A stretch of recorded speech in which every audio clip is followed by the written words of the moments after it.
Question 16. On the grid, enlarge triangle T by a scale factor of -2 with a centre of enlargement -2, -2. And so the first thing we want to do here is we want to mark down our centre of enlargement. And so that's at -2, -2, so -2 along the x-axis and then down -2 on the y-axis. And now what we do is we take each vertex of this shape T and we see how we got there from our centre of enlargement. And so starting with this point here, well, in order to get from the centre of enlargement to this point, we've gone to the left 4 squares, we've not moved up or down. And so in terms of a vector movement, we've gone -4, 0.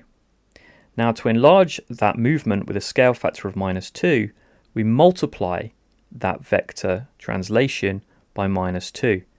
And so that gives us a value of 8, 0. And so from that point, we want this line to continue 8 squares to the right. And this will be the new point for this vertex of T. We do the same for this point. Now from the center, this has gone -3, -3. Multiplying that by -2 gives us a positive movement of 6 and 6. And then the last point on T, we've gone -5, -3. Again, multiplying that by -2 gives us a movement of, from the center of enlargement, 10, 6.